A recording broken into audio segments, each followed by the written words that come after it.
नमस्कार मैत्रिणी, आज आपण आपल्या श्री व्हेज रेसिपीमध्ये गाजराचं दूध बनवणार आहोत.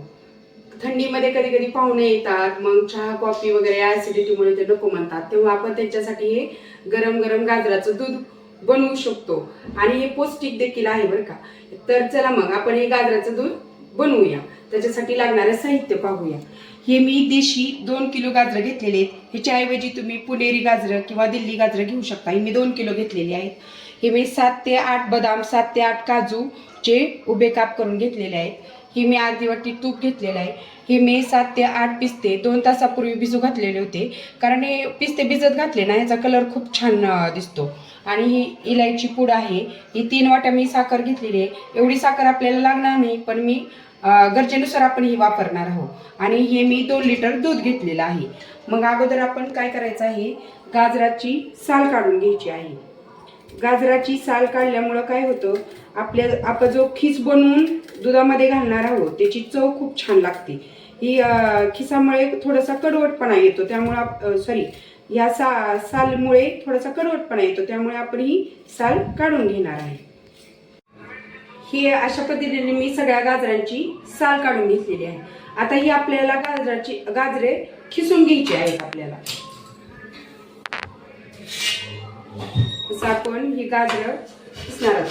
गाजरं खिसताना एकच गोष्ट करायची आहे, त्यातला आतला पांढरा भाग जास्त खिसला जाऊ नये याची काळजी घ्यायची आहे. त्यामुळे काय होतं, गाजराच्या खिसाची चव म्हणजे थोडीशी कडवट वगैरे लागते. त्यामुळं मग आपण काय करायचं, ते अलगद त्याचा खिस पाडून घ्यायचा. काय होतं, हे जे देशी गाजर आहे त्याचा खिस जरा कमी प्रमाणात पडतो, कारण ह्याला आतला पांढरा भाग हा जास्त असतो. आणि दिल्ली गाजर, पुणेरी गाजर ह्याला आतला पांढरा भाग थोडासा कमी. पुणेरी गाजरांना तर बघा आतला पांढरा भाग खूप किंचित थोड्याच प्रमाणात असतो, त्यामुळे त्याचा खिस जास्त पडतो. तुम्ही कोणतीही गाजर वापरू शकता, फक्त देशी गाजर घेतली तर तुम्हाला ही काळजी घ्यायची. असा हा पांढरा भाग आहे ना आतला, तो घ्यायचा नाही आपल्याला. अशा प्रकारे आपल्याला काय करायचे, सगळी गाजरं खिसून घ्यायची आहे. असा हा आपण गाजरं सगळी खिसून घेतलेली आहेत. आता खिस आपण काय करायचं आहे, मिक्सर मधून बारीक करून घ्यायचं आहे. बघा, मिक्सरच्या भांड्यामध्ये आपण हा खिस कमी क्वांटिटीतच टाकायचा आहे. जास्त टाकल्यावर तो गोल गोल फिरतो आणि बारीक वाटला जात नाही.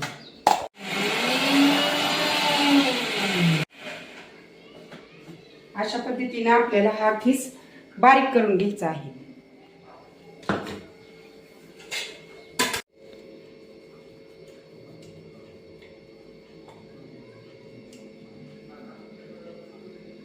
हा सर्व खीस मिक्सर मध्ये बारीक वाटून घेतलेला आहे. आता आपल्याला काय करायचंय, हा खीस पॅन मध्ये परतून घ्यायचा आहे. खीस परतायला शक्यतो तर तुम्ही जाड बुडाची कढई किंवा असा जाड अशा पॅनचा वापर करा. आता हा खीस मी पॅन मध्ये परतून घेते. हा सर्व खीस या पॅन मध्ये घालायचा.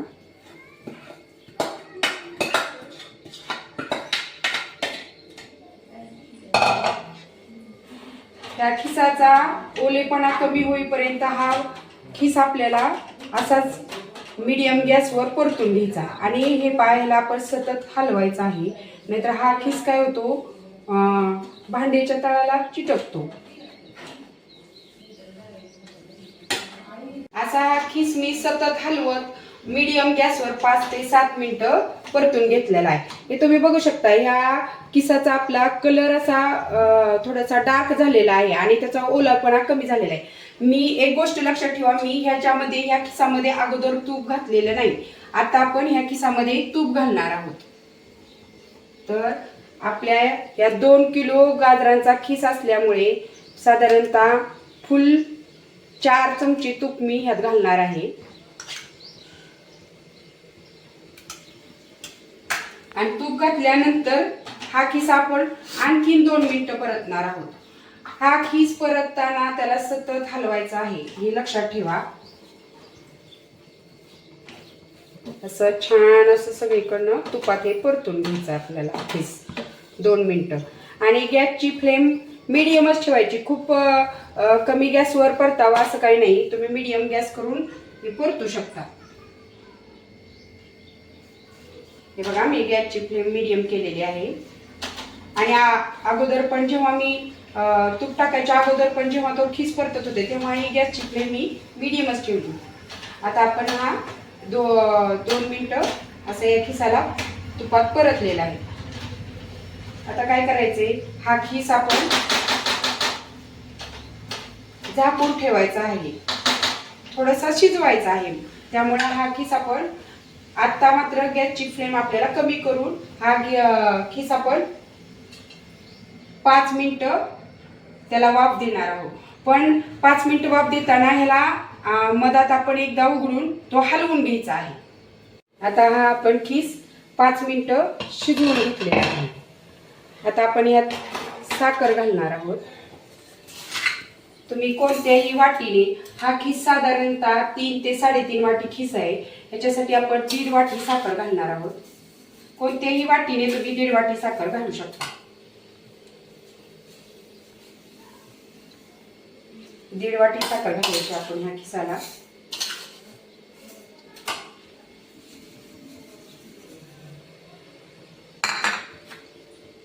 आणि आता आपण ही साखर या खिसामध्ये मिक्स होईपर्यंत हे चांगलं परतून घ्यायचं आहे.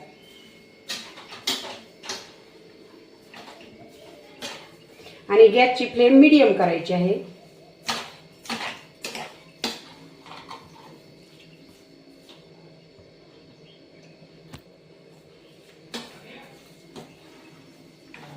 हे बघा, ही साखर खिसामध्ये वितळली ना, हे मिश्रण आधी थोडंसं पातळ होईल आणि जसं जसं आपण परतेल तसं या मिश्रणाला घट्टपणा यायला लागतो. हे आता आपलं मिश्रण घट्ट झालेलं आहे. साखर वितळून ते मिश्रण पातळ होऊन आता घट्ट झालेलं आहे. आता आपण याच्यामध्ये ड्रायफ्रुट्स वगैरे घालणार आहोत. आता आपण या फोडणी पात्रामध्ये हे ड्रायफ्रुट्स तुपात परतून घेणार आहोत.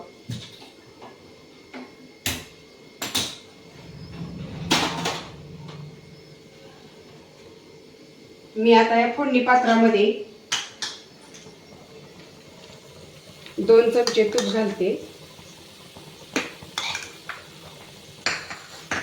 आणि हे आपण जे काजू आणि बदामाचे ते काप करून घेतले होते ते ह्यात आपल्याला परतून घ्यायचे.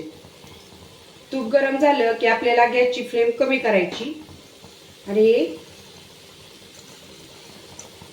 काजू आणि बदामाचे काप त्यात घालायचे.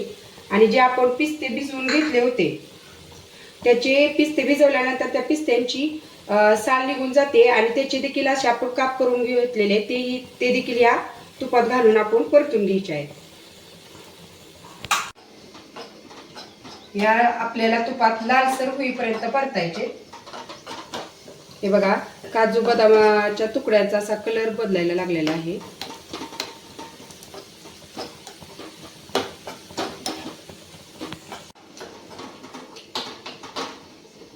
आता हे काजू बदामाचे काप आपले चांगले लालसर तळून झाल्यानंतर हे आपल्याला ह्या खिसावर घालायचे आहेत. बघा, सगळे काप आपण या खिसामध्ये घालून घेणार आहोत. आपण हे काप परतून का घेतले, कारण आपण हा एवढा सगळा खीस ह्या 2 लिटर दुधासाठी वापरणार नाही. आपण हा राहिलेला खीस कसा स्टोअर करायचा ते मी व्हिडिओच्या शेवटी सांगते. म्हणूनच आपण हे काजू बदाम देखील तुपात परतून घेतलेले आहे. हे बघा, किती छान असा कलर आणि ते पिस्त्यांचा हिरवा रंग असं खूप छान दिसत आहे. त्याच्यावर आता आपण वेलची पूड घालणार आहोत. तुमच्याकडे जायफळ असेल तर तुम्ही थोडंसं खिसून घालू शकता. आता माझ्याकडे अवेलेबल नाही त्यामुळे मी घातलेलं नाही. आता विलायची पूड घालून हा खीस आपण चांगला 1-2 मिनिटच परतायचा. आता हा आपला खीस गाजराच्या दुधासाठी तयार झालेला आहे. आता आपण गॅस बंद करूया आणि हा खीस आपण एका बाउलमध्ये काढून घ्यायचा आहे.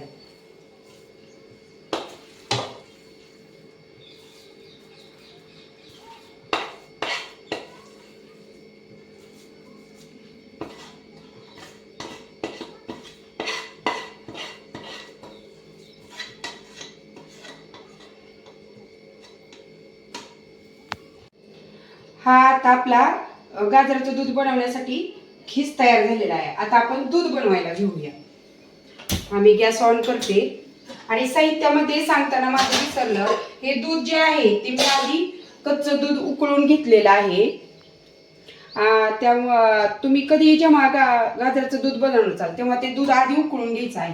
हे दूध मी आधी उकळून घेतलेलं आहे. आता हे माझं 2 लिटर दूध आहे. तर ह्या 2 लिटर दुधासाठी आपण हा सगळा खीस नाही वापरणार आहोत. याच्यासाठी आपण 1 ते 1.5 वाटी खीस पुरेसा होतो. राहिलेला खीस फ्रीजमध्ये कसा स्टोअर करायचा ते मी व्हिडिओच्या शेवटी सांगते तुम्हाला. आता आपण 1.5 वाटी खीस या दुधात घालणार आहोत. हे दूध मी अगोदर उकळून घेतलेलं आहे.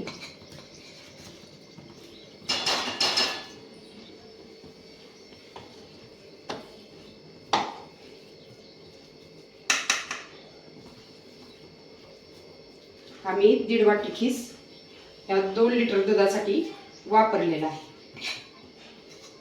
हा खीस आपण तुपात परतल्यामुळं त्याला खूप छान असा रंग आलेला आहे.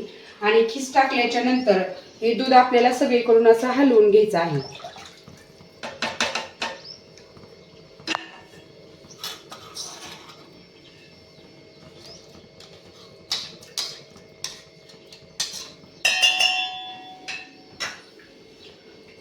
असं आपल्याला दूध सगळीकडून हलवून घ्यायचं. त्याची कंटेन्सी तुम्ही बघू शकता. हे जास्त घट्ट पण करायचं नाही आणि जास्त पातळ पण करायचं नाही.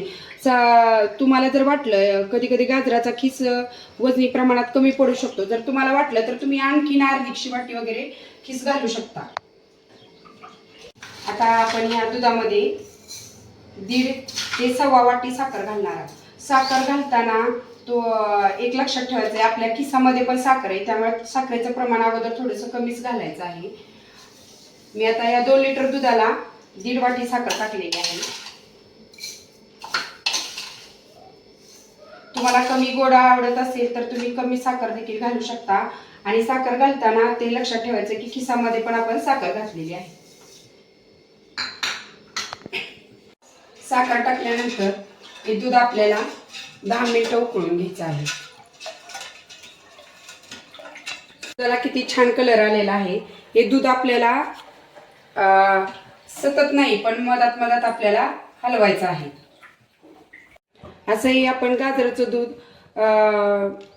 10 मिनिटं उकळून घेतलेलं आहे. ह्याला उकळी फुटल्यानंतर गॅस मात्र आपण स्लो करायचा आहे. असंही आपलं गाजराचं दूध बनवून तयार झालेलं आहे. तर आपण थंडीमध्ये चहा कॉफीला पर्याय म्हणून हे आपण गाजराचं गरम गरम दूध घेऊ शकतो. आता व्हिडिओमध्ये म्हटल्याप्रमाणे मी सगळ्या शेवटी तुम्हाला सांगणार होते की हा खीस आपण कसा स्टोअर करायचा. हा खीस आपण फ्रीजमध्ये स्टीलच्या किंवा काचेच्या कंटेनरमध्ये 4 ते 5 दिवस आपण स्टोअर करून ठेवू शकतो. जर पाहुणे उद्या येणार असतील तर आपण अगोदरच्या दिवशी हा गाजराचा खीस बनवून आयत्या वेळी पाहुण्यासाठी गाजराचं दूध बनवू शकतो. तर तुम्हाला ही माझ्या गाजराच्या दुधाची रेसिपी कशी वाटली ते मला कमेंटमध्ये नक्की कळवा. आणि माझ्या चॅनेलला लाईक, शेअर आणि सबस्क्राईब करायला विसरू नका. कोणतीही रेसिपी छान बनवायची म्हणल्यानंतर तिला वेळ तर द्यावाच लागतो. त्यामुळे तुम्ही हा व्हिडिओ शेवटपर्यंत बघा आणि प्रत्येक स्टेप फॉलो करा. नक्कीच तुमचं गाजराचं दूध खूप छान तयार होईल. धन्यवाद. पुन्हा एका रेसिपी सोबत भेटूया.